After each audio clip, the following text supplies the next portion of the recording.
Hello. Why can't you make jokes about retirement? They just don't work.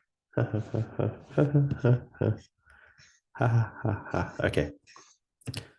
Um, so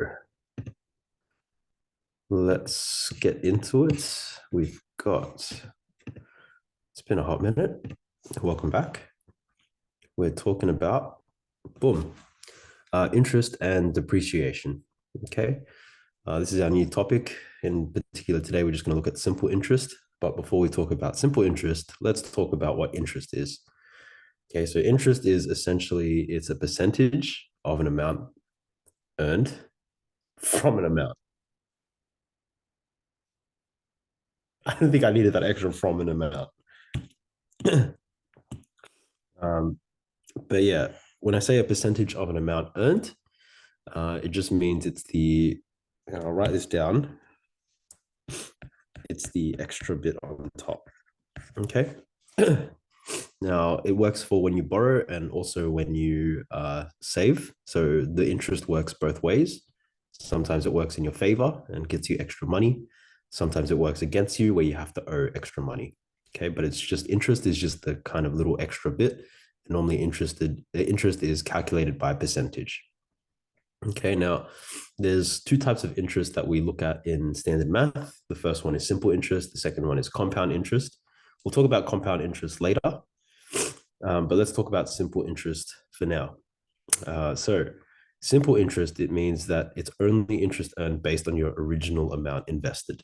Okay, this is the most simple version. The reason being, this part is important. It's only based on your original amount. Okay, so the formula is actually very nice and easy. It looks like this: I equals to PRN. And each of these letters means something different. Now, I'm hoping at this point I don't really have to say this, but between the P, the R, the N, that's all multiplication. Whoops. And so it's saying that interest is the principal times the rate times the number of time periods.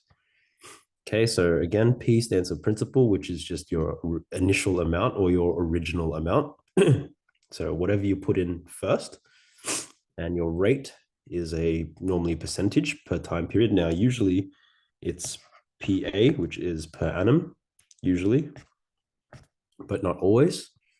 And then N just represents the number of time periods. Now, these two are closely linked.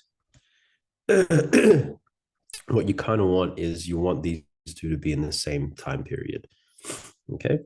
Now, very simple. Find interest or the total amount. This is the type of question. It's working forwards. Quite nice. I say $15,000 is invested at 8% per annum for 15 years. Find the interest.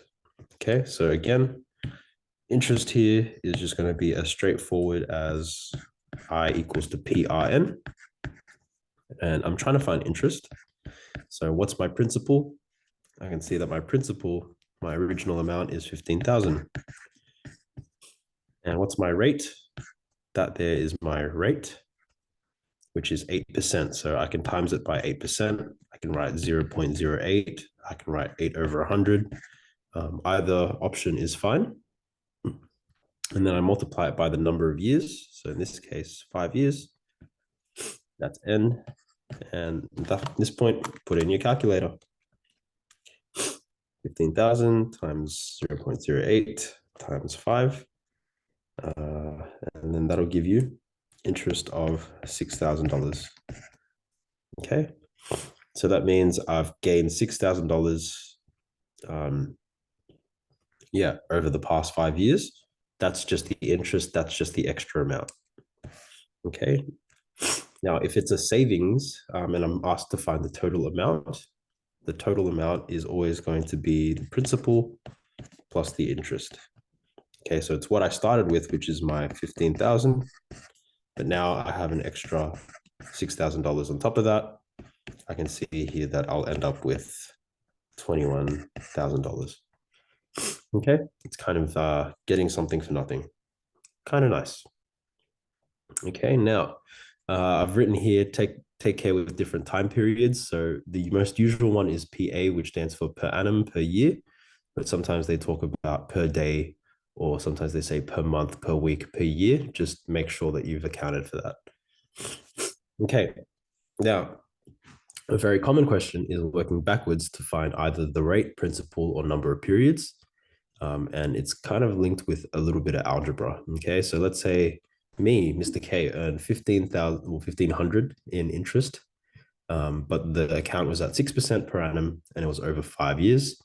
Let's find his initial investment. So, in other words, let's talk about what we actually have here.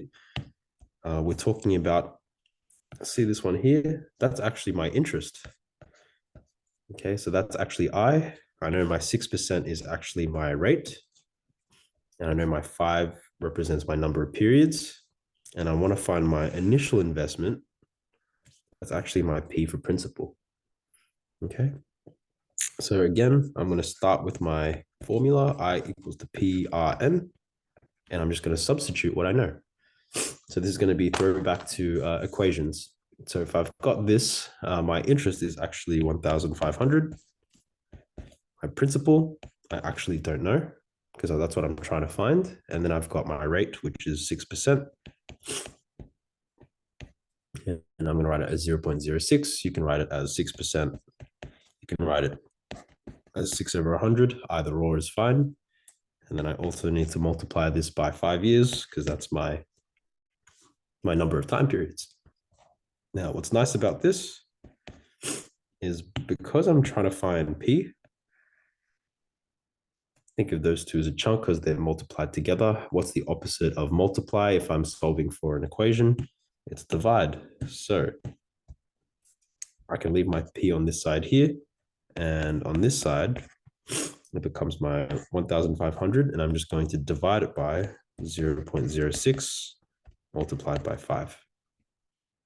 Okay. And in case that was a bit too quick, what I've done is I've divided both sides by 0.06 times 5. Okay, divide by 0.06 times 5. That's essentially what I've done to both sides. So they end up canceling out, leaving me with just P. And again, this can go in the calculator. This will be 1,500 over 0.06 times 5. And in this case here, my principal or my starting amount was 5,000. Okay, so that means I started off investing or putting away $5,000. And then with 6% over 5 years, I then eventually earned 1,500 in interest. Okay, that's that. That's simple interest. I hope that helps, and I'll catch you guys later. All right, bye.